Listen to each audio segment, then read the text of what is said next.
అందరికీ నమస్కారం. ఇవాళ మనతో పాటు ప్రముఖ ఆధ్యాత్మికవేత్త ఆస్ట్రోన్యూమరాలజిస్ట్ శ్రీమతి జయప్రద గారు ఉన్నారు. మేడంతో మాట్లాడదాం. మేడం నమస్కారం. మేడం నమస్తే అమ్మా. శ్రీమాత్రి నమః. మేడం 2024 డిసెంబర్ మాసం కుంభరాశి వారికి ఎలాంటి ఫలితాలు ఉండబోతున్నాయి, గ్రహస్థితి ఎలా ఉంది, ఎలాంటి రెమెడీస్ చేసుకుంటే బాగుంటుంది అంటారు? తప్పకుండా కుంభరాశి వారికి ఈ మాసం కాస్త మెరుగైన ఫలితాలే కనిపిస్తున్నాయి. ఎందుకంటే షష్టమ స్థానంలో కుజుడు. దీనివల్ల ఏంటంటే వీళ్ళకి ఏ పనైనా సాధించాలనుకునే వాళ్ళు, తర్వాత వ్యయ స్థానంలో శుక్రుడు ఉండడం వల్ల చాలా చాలా యోగాలు కొన్ని కనిపిస్తున్నాయి వీళ్ళకి. ఎలాంటి యోగాలు అంటే ఆకస్మికంగా జరిగే పనులు కొన్ని, ధన యోగం కానీ గృహయోగం కానీ. అసలు వ్యయ స్థానంలో శుక్రుడు, మకరంలో శుక్రుడు అనేది చాలా పవర్ఫుల్గా పనిచేస్తుంది. దీనివల్ల వీళ్ళకి ఒక్క శుక్రుడు ఇచ్చిన ఫలితం, ద్వితీయంలో రాహు, శని ప్లస్ రాహువు శుక్రుడు, ఈ గ్రహాల వల్ల వీళ్ళకి ఏ పనైనా సాధించే సత్వం ఎక్కువగా ఉంది. సో కుంభరాశి వాళ్ళకి ముఖ్యంగా మెయిన్ పెద్ద జరిగే విషయాలు ఏంటంటే ఎప్పటి నుంచో స్థిరాస్తులు రావాల్సిన ఆస్తులు రావడం, కంఫర్టబుల్ లైఫ్ రావడం, అంటే జాబ్స్లో ప్రమోషన్స్ రావడం. జాబ్స్లో ఎంత కంఫర్టబుల్ అంటే నీ ఇష్టం, ఈ జాబ్కి నువ్వే బాస్వి అని అంటగా వాళ్ళ బాస్ని అప్పచెప్పడం, అలాంటి అవకాశాలు ఎక్కువగా ఉన్నాయి. అంటే చాలా కంఫర్ట్స్గా లైఫ్ కొంచెం లగ్జరీగా వెళ్ళే అవకాశం ఈ మాసం కనిపిస్తుంది. అధిక ఖర్చులు కనిపిస్తున్నాయి, అధికంగా ప్రయాణాలు కనిపిస్తున్నాయి. జాగ్రత్తగా పాటించాల్సినవి ఖర్చులు ప్రయాణాలు అనేది ఖచ్చితంగా వీళ్ళు క్యాల్కులేషన్ చేసుకోవాల్సింది. వస్తాయి ఆఫర్లు, అవకాశాలు బోల్డని వస్తుంటాయి. అవన్నీ తీసుకోవాలా వద్దా అనేది వీళ్ళు ఖచ్చితంగా ఆలోచించి అడుగు వేయాలి. ఎందుకంటే ద్వితీయంలో రాహు ఎప్పుడు కూడా కాస్త మాయ చేస్తాడు, ఇబ్బంది పడతాడు, ఇస్తాడు, మూడు చేస్తారు. ఆ మూడిట్లో మంచిది ఏదో మనం సెలెక్ట్ చేసుకోవాలని తత్వం మనకు ఉండాలి మెయిన్. సో దాంట్లో కుంభరాశి శని భగవాన్ ఉన్నాడు కనుక కాస్త ఆలోచన విధానం కానీ, తర్వాత పెద్దవాళ్ళతో వచ్చే ఏవైతే ఆస్తులు స్థిరాస్తులు ఉన్నాయో అవన్నీ వచ్చే అవకాశం ఉంది. పెద్దవాళ్ళ నుంచి గౌరవం, వీళ్ళకి మంచిగా గౌరవాలు అభినందనలు వచ్చే అవకాశం ఎక్కువగా ఉంది. మీడియా రంగంలో పనిచేసే వాళ్ళకి, సినీ రంగంలో పనిచేసే వాళ్ళకి యోగ్యం చాలా బాగుంది. తర్వాత రియల్ ఎస్టేట్ సంబంధించిన వ్యాపారాలు చేసే వాళ్ళకి, రియల్ ఎస్టేట్ సంబంధించిన వ్యాపారాలు చేసే వాళ్ళకి కాస్త అనుకూలంగా కనిపిస్తుంది ఈ మాసంలో. సో వ్యాపారస్తులకి చాలా అనుకూలంగా కనిపిస్తుంది. ఉద్యోగస్తులకి కాస్త నలిగిపోయే అవకాశం ఉంది. కాస్త ఇక్కడి నుంచి అక్కడికి పోస్ట్ రావడం కానీ, వెళ్ళడం కానీ, వేరే జాబ్ ప్రమోషన్ వచ్చి వేరే ఉద్యోగులకు వెళ్ళాలంటే అక్కడ మళ్ళీ చూసుకోవడం, ఫ్యామిలీ షిఫ్ట్ చేయడమా, మనం వెళ్ళడమా, ఇది కాస్తంత ఇబ్బంది పడి ఆలోచనలు పడే అవకాశం ఎక్కువగా ఉంది. ఎందుకంటే ఇక్కడ వృశ్చిక రాశిలో రవి బుధులు, అది పెద్ద గొప్పగా వీళ్ళకి మైండ్ని ఆలోచనల్ని తిప్పేస్తూ ఉంటుందండి. కరెక్ట్గా పర్ఫెక్ట్గా ఆలోచించాం, నేను నిర్ణయం తీసుకోగలను, వెళ్ళగలను అనే స్థితి నుంచి పక్క తీసుకెళ్తుంది. కరెక్టో కాదో అని 10 సార్లు ఆలోచించే విధానాన్ని తీసుకొస్తుంటుంది. ఈ కన్ఫ్యూజ్ అనేది పడుతుంది. అలాంటి కన్ఫ్యూజ్ ఏం పడకుండా క్లారిటీగా అనుకున్నట్టు చేసుకుని వెళ్తే పని అయిపోతుంది. వీళ్ళు సొంత నిర్ణయాలు తీసుకొని వీళ్ళు వెళ్తే అన్నీ అనుకూలంగా ఉంటాయి. పక్క వాళ్ళ మాటలు విన్నారా ఇబ్బంది పడతారు ఈ మాసంలో. అంటే మామూలుగా అయితే పక్క వాళ్ళ మాటలు వినడం మంచిది, కానీ ఈ మాసంలో ఏంటంటే పక్క వాళ్ళ మాటలు ఈ మాటలు వినడం వల్ల కాస్తంత కన్ఫ్యూజ్ అయిపోతుంటారు, చేయాలా వద్దా అనేదానికి. అదే మీరు సొంతంగా మేము చేయగలం, స్ట్రాంగ్గా ఉన్నాం, చేసుకోవచ్చు. కాబట్టి కాస్త 6వ స్థానంలో శుక్రుడు ఉండడం వల్ల కాస్తంత అనారోగ్య సమస్య అయితే ఉంది. వెన్ను సంబంధించిన ఇబ్బందులు, బ్యాక్ పెయిన్స్, లెగ్స్ పెయిన్స్, తర్వాత అరికాళ్ళలో మంటలు, చేతుల్లో కాస్త మంటల్లాగా రావడం, ర్యాషెస్ రావడం, స్కిన్ ఎలర్జీస్ రావడం, ఇవన్నీ కాస్త అనారోగ్య సమస్యలు తీసుకొచ్చే అవకాశం ఉంది. ఎంత కంఫర్ట్గా అనిపించినా కూడా మనకి వేసి కూడుకునేప్పుడు ఏంటంటే ఖర్చులు పెడతాడు, సుఖాన్ని ఇస్తాడు. అది ఖర్చు అయినా అవ్వచ్చు, సుఖమే అవ్వచ్చు, అది ఏ విధమైన ఖర్చులని పట్టిస్తుంటాడు. అలాంటి జరిగిపోయి ఉన్నాయి.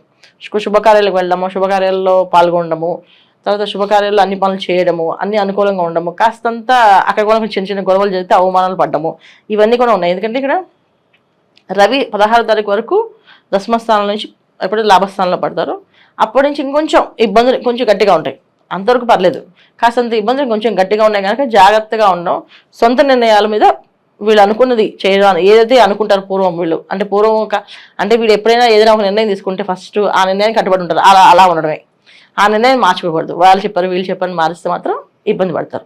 ఈ మాసంలో వీళ్ళు ఎంత స్ట్రాంగ్గా నిర్ణయించుకుంటారో అది వీళ్ళకి మంచి ఫలితాలు. అంటే వీళ్ళ సొంత నిర్ణయాలు ఫలిస్తాయి, పక్క వాళ్ళ మాటలు వింటే ఫలించవు. ఇది వీళ్ళు చేసుకోవాల్సిన జాగ్రత్తలు, తీసుకోవాల్సిన అసలు ఇన్ఫ్లుయెన్స్ అవ్వకూడదు.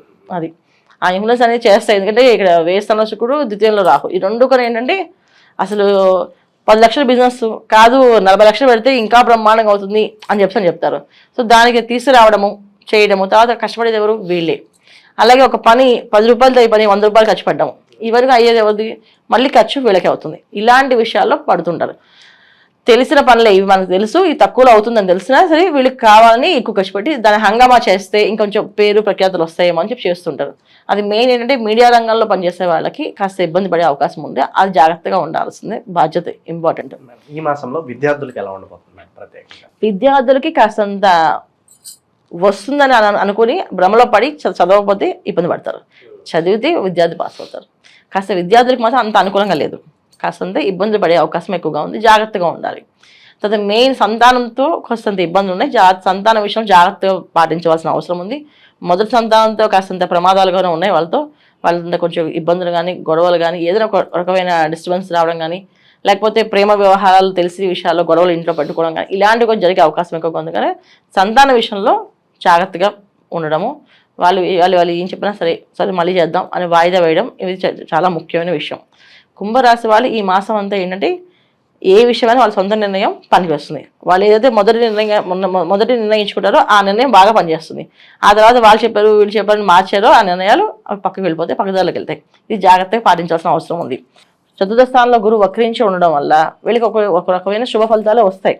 అయితే ఏంటంటే శుభ ఫలితాలు ఉన్నప్పటికీ కూడా, శుభగ్రహాలు ఉన్నప్పటికీ కూడా ఇక్కడ ఎక్కువ పాపగ్రహాల ఫలితాలు ఎక్కువ పనిచేస్తాయి. ఎందుకంటే శని రాహు ఈ రెండు కాంబినేషన్స్ వల్ల వీళ్ళకి ఎక్కువగా ఏ పని చేసినా రాంగ్ డైరెక్షన్స్కి వెళ్తాయి, రైట్ డైరెక్షన్స్కి వెళ్ళవు.